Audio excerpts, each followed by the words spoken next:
Okay, so the next property we're going to take a look at is something we've actually seen previously when we looked at gases. And this is the vapor pressure of a liquid, and this is also going to depend on the intermolecular forces. So as a general rule, we'll just state this right now, and we'll talk about it later on. The stronger the intermolecular force of attraction, okay, the lower the vapor pressure.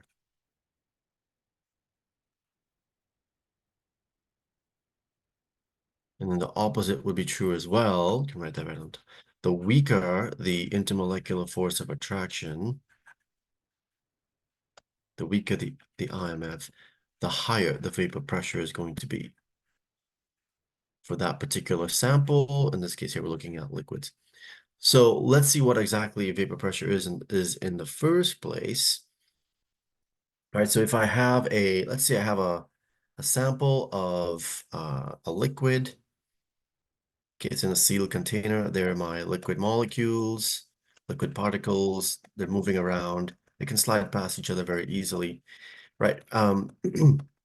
Eventually, some of these molecules here can get to the surface, and at some point, some of them are going to possess enough energy, enough kinetic energy to actually break free of the surface and go into the gas phase because there isn't any other layer of the liquid above the surface, right? And this can happen all the way across.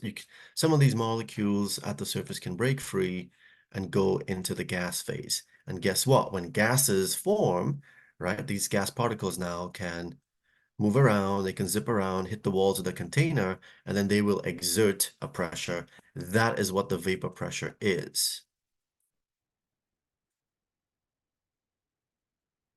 So vapor pressure caused by molecules at the surface, okay, going into the gas phase. When they go into the gas phase, they're obviously going to exert a pressure. Now, what we also have happening is the opposite, right? So yes, we have some of these gas particles that break free at the surface. They go into the gas phase, they exert this vapor pressure.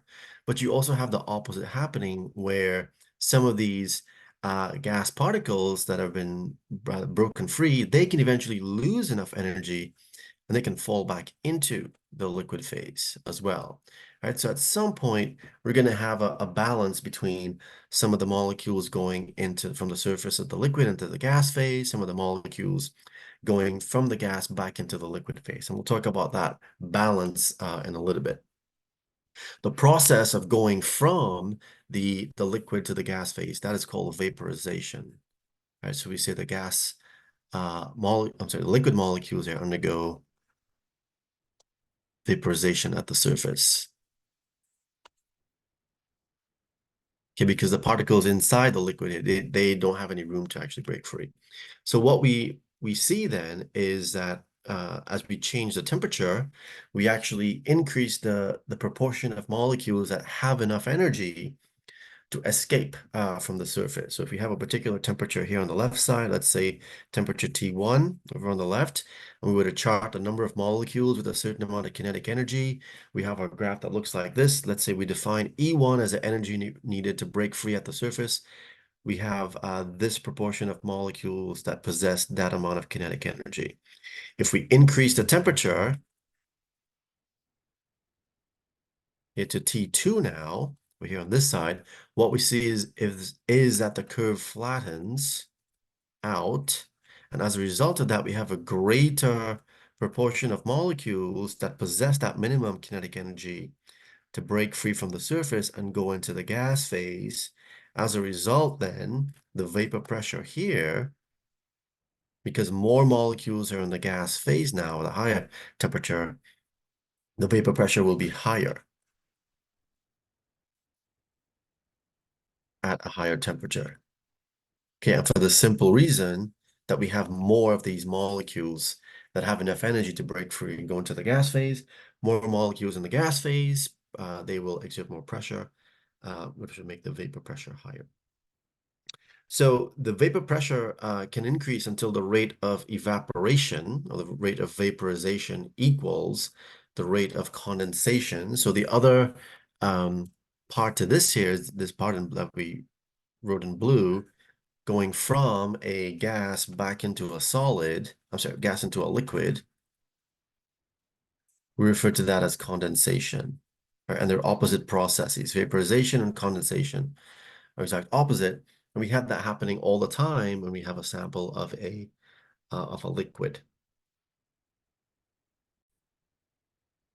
So if we have our sample again, a sealed container over here on the left side, we have our liquid to begin with. Now we've connected it to one of these U tube that we saw before that we can measure the pressure with. If we allow this liquid, the frozen liquid to melt, goes into the liquid phase, then again we have particles at the surface going into the gas phase. It starts to exert a pressure, and as a result, it forces the mercury down, and then it goes up on the other side. That difference in pressure in height here, that's the pressure of the vapors that are produced. Eventually, we're going to get to a point where the rate at this point here, the rate of vaporization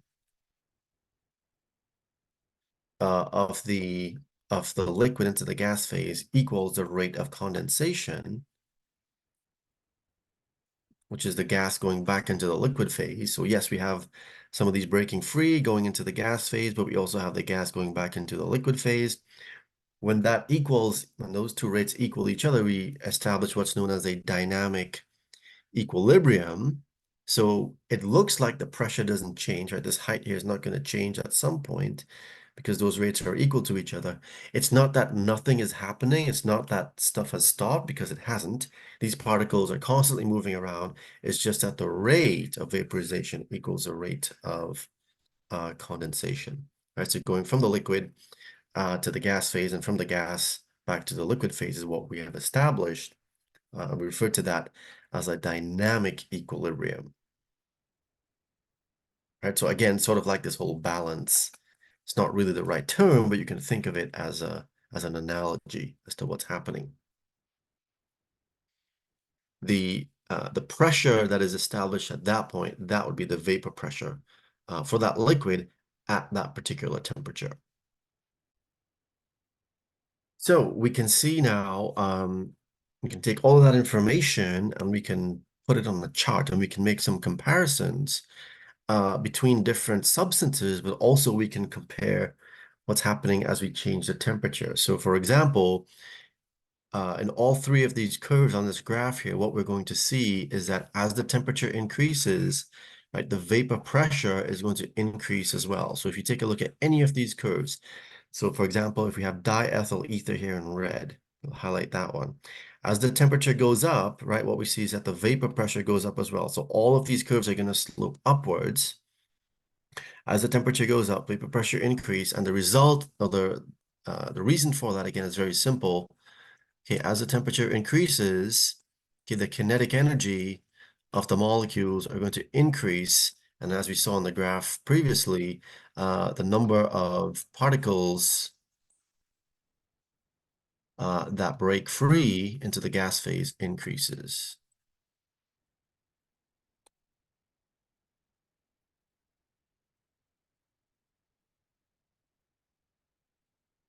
Okay, and more molecules in the gas phase means it will exert a higher vapor pressure.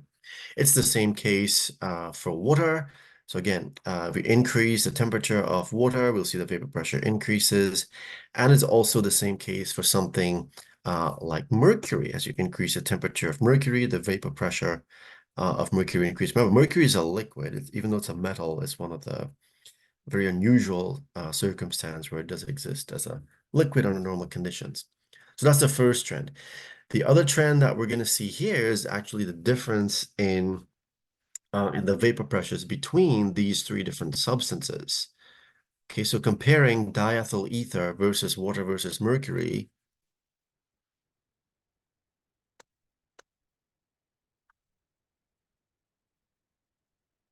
sorry, versus water versus mercury, if we were to compare their vapor pressures at a particular constant value, now let's say, for instance, what would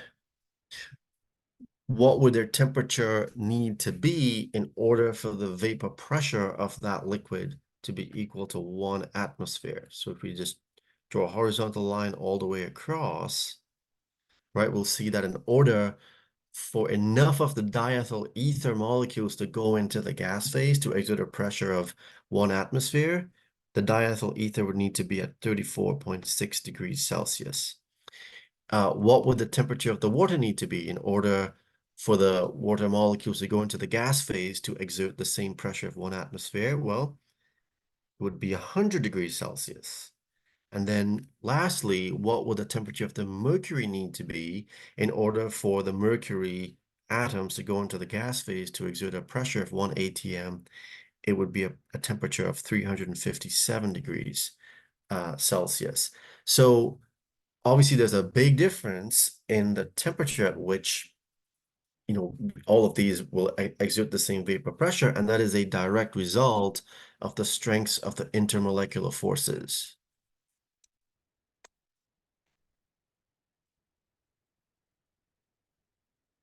And they differ tremendously. In the case of diethyl ether, we have very weak intermolecular forces, right? So the particles are able to go into the gas phase very easily.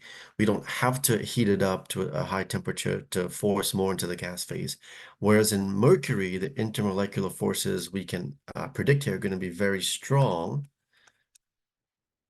Okay, we need to provide a lot of energy to force these mercury atoms to go into the gas phase so that it can exert that pressure, right? So when we look at the temperature at which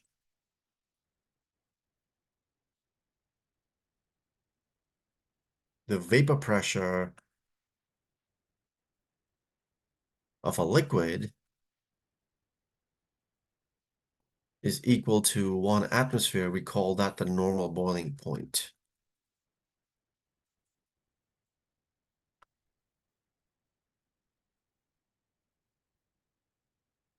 of that liquid. And obviously now, in the case of diethyl ether, the normal boiling point is 34.6. As you probably know, for water, it's 100 degrees Celsius. And then for mercury, it's 357 degrees Celsius, right? So what we're defining the normal boiling point is the temperature at which the vapor pressure of the liquid is equal to 1 atmosphere. That is a direct reflection of the intermolecular force strength, of the strength of the intermolecular force of attraction between the particles of that liquid. So when we look at the graph that we saw previously, when we plot vapor pressure versus temperature, right, we can see that it's, all three of them curve upward. So there's a positive slope to all of these, but it's not linear. So it's not a linear relationship. So it's kind of difficult to maybe predict what some of these vapor pressures will be. However, we can do a little bit of math and manipulation on this. And what we actually find is that if we plot a different property of the gases, we actually do get a linear relationship. And that manipulation of the relationship there is known as the Clausius-Clapeyron equation, which is named after two scientists. I'm going to abbreviate this as the C equation from now on, so we don't have to write the whole thing.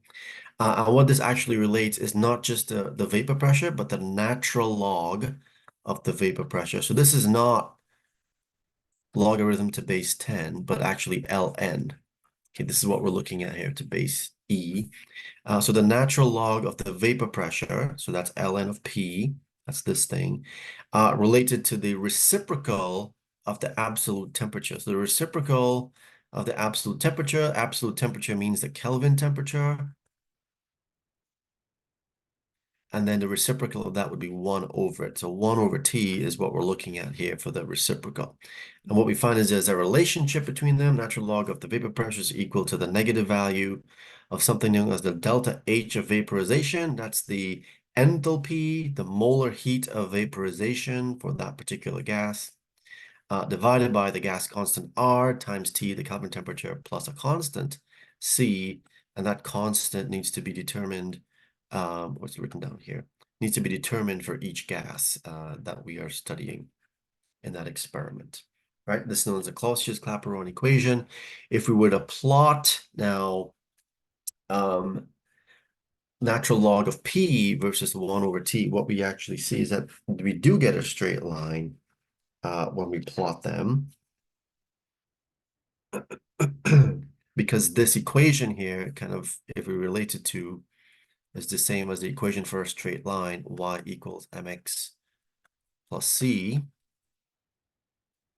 or b, whatever your constant is. So the y value here is the ln of p, right? That goes on the y-axis. And then to tease out this portion here, well, that is equal to this entire thing. If we plot 1 over t, but 1 over t is going to be our x value. So x here is 1 over t. So we take this out of our equation, which means the slope m, right, will be equal to the negative value of the delta H of vaporization over the gas constant R. Right, and that's equal to m, which is the slope of this gas, of the line. So, and this is what we're going to do a lot of in chemistry. We'll see it now.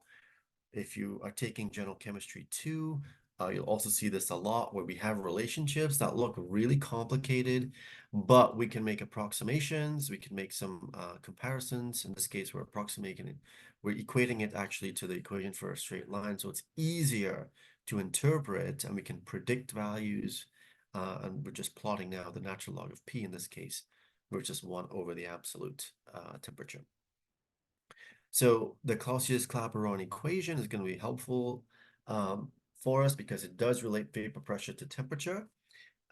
It can be rearranged and it actually can become more helpful to us in what's known as a two-point form. You don't need to memorize these, by the way. And it's written as follows. So we have the natural log of initial vapor pressure over the final vapor pressure equals, again, the value of delta H of vaporization over R, and then we have 1 over the final temperature minus 1 over the initial temperature. So we can use this equation to determine or to calculate the vapor pressure at different temperatures. Okay, so let's take a look at an example. We're given diethyl ether is volatile. Oh, and by the way, when something can vaporize very easily, we say that it's volatile. Volatile doesn't mean that it's going to explode. Okay, volatile means that it's easily vaporized. In other words, it's going to have a high vapor pressure.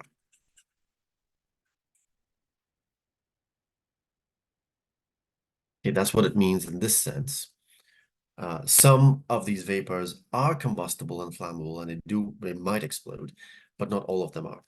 So it's a volatile, flammable organic liquid, uses a solvent. It says the vapor pressure of diethyl ether is 401 millimeters of mercury at 18 degrees Celsius, and the molar heat of vaporization, 26 kilojoules per mole. Calculate the vapor pressure at 32 Celsius, right? So we're given here pressure, the vapor pressure as 401 mmHg at a certain temperature at T equals 18 degrees Celsius. Right away converted to Kelvin, so we add 273 to it. So that would be equal to 291 Kelvin. And then we're asked to find the vapor pressure when the temperature is equal to 32 degrees C. Convert that to Kelvin, so that would be 305 Kelvin. So we don't know what the final vapor pressure is, so that means what we're given here initially is vapor pressure 1, temperature 1. We need to find vapor pressure 2 at temperature 2, and we're given the delta H of vaporization here as 26 kilojoules per mole. Okay, so we're going to use our two-point form. So natural log of P1 over P2, etc. We're going to plug in our values into that equation. We're going to substitute our values um, into our equation. So we have our delta H of vaporization divided by R, plug in our value for R, and then 1 over T2 minus 1 over T1.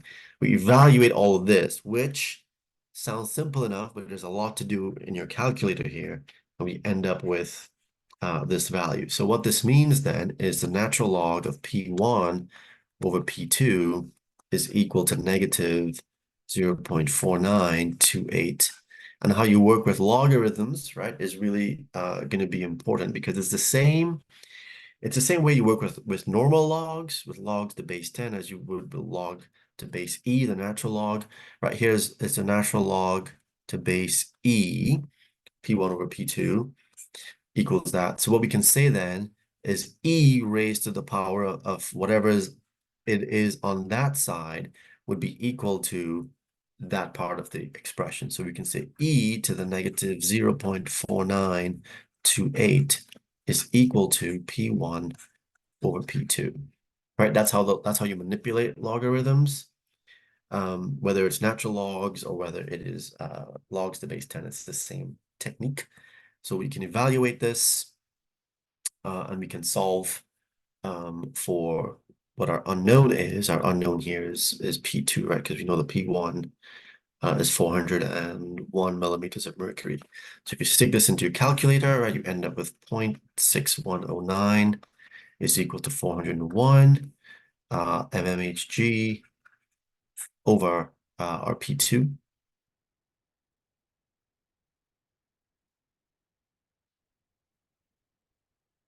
Is that right? Let's see. Let me double check that. So we have P1.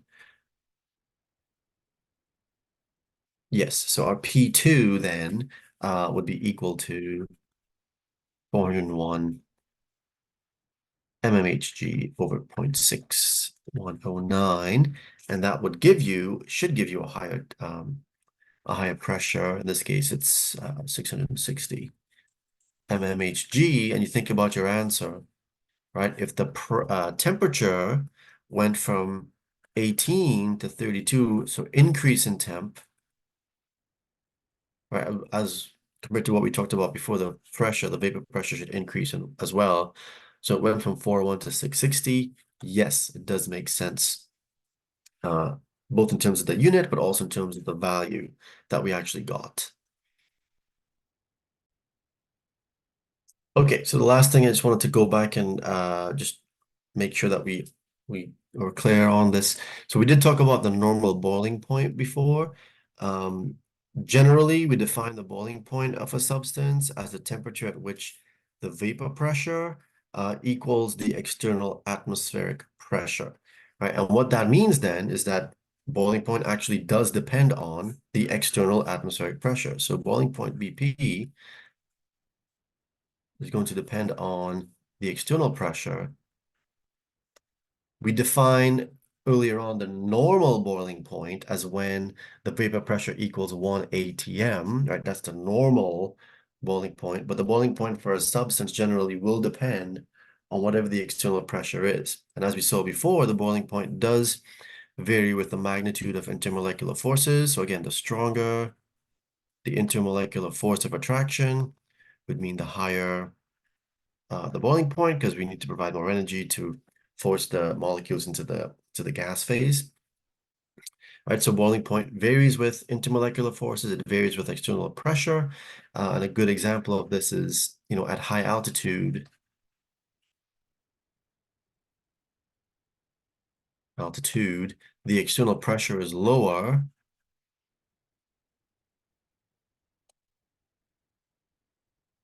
than at lower altitude. So as a result, the boiling point is lower at a higher altitude than at a lower altitude because, again, the uh, the vapor pressure that the liquid needs to get up to needs to be lower at a high altitude. So if you think about if you're at the top of a mountain versus at sea level, okay, let's say this is sea level over here. And let's say the pressure here is one, the external pressure is 1 atmosphere. At the top of a mountain, let's say you go up to Denver, Colorado, where it's a mile high, the pressure there may be about maybe zero point 0.8 atmospheres.